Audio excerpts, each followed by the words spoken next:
Hey guys, just wanted to kind of give you an update. Splitting some wood tonight, you know, it's a nice cool night. Thought I'd split some wood.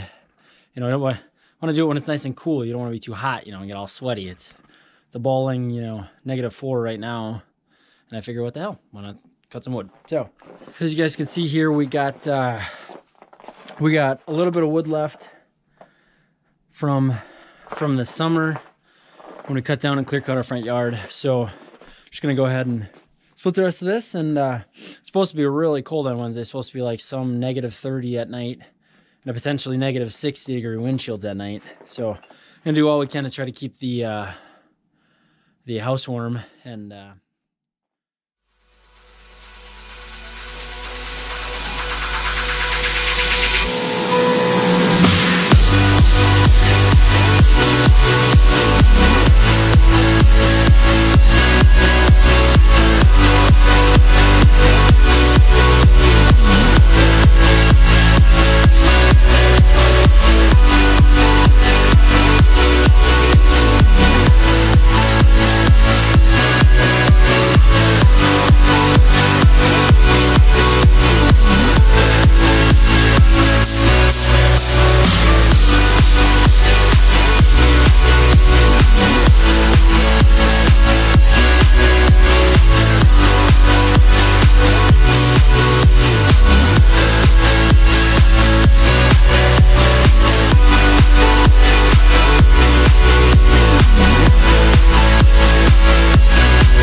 so we had to fix the log splitter a few days ago, or yesterday actually. I spent a couple hours trying to fix it. So motor took a dump on us, so I went ahead and went to Harbor Freight and, you know, bought a $100 one. Probably not the greatest decision ever, but so far it's worked really well. It actually runs better than the last one did, even when it was new. So pretty happy with it. It was $100, $99 with the coupon, and you know, we'll see how it does. Hopefully it'll last a few years at least.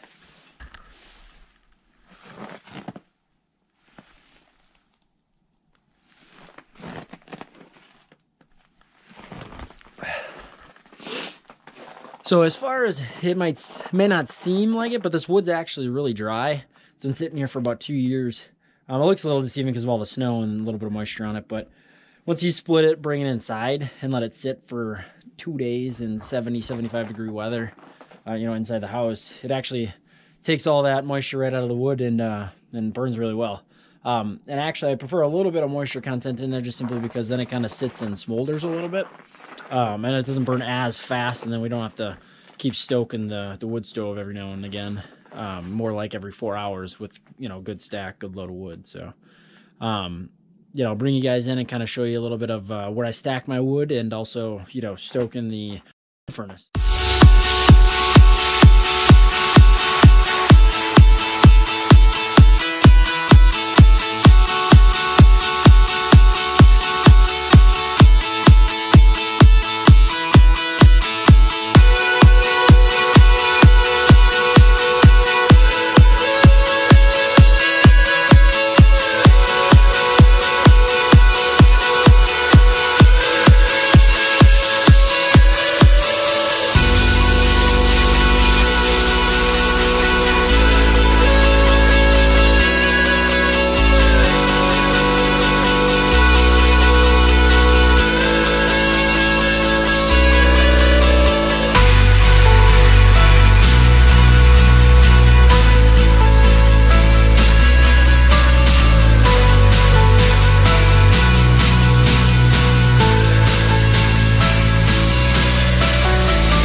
So this is what we got going on inside of the basement. So here's taking a look at our Clayton wood furnace. As you can see, fairly big unit.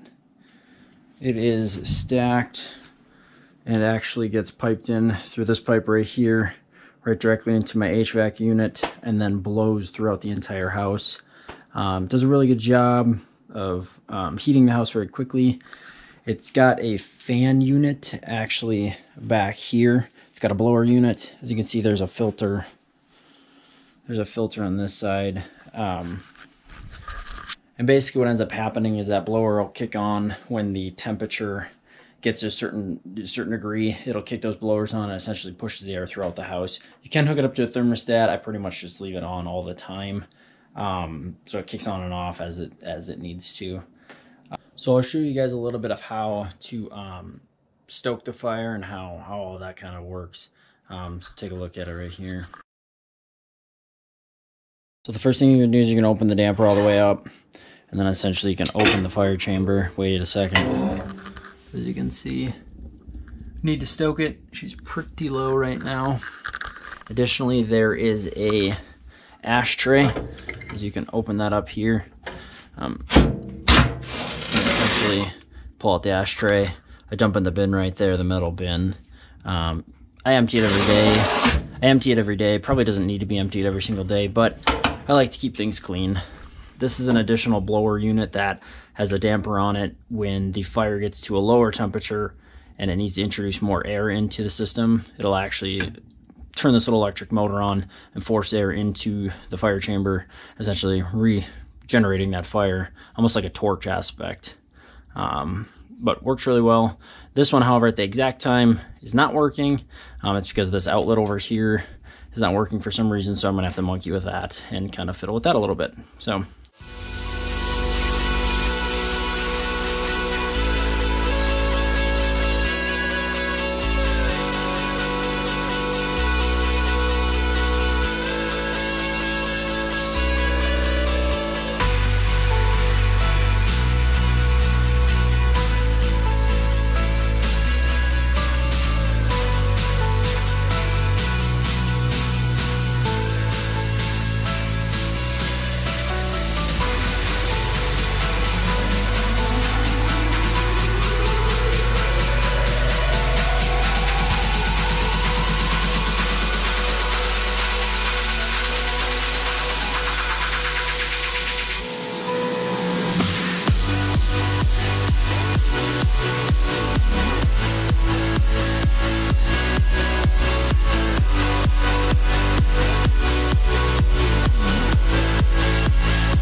So one of the other things I mentioned earlier was this blower unit that's on the back. There's also a switch. There's also an override switch. So if you wanted to, you could actually turn the blowers on manually instead of temperature activated. So here, just turn that on quick. You can see, you can hear the blower kick on.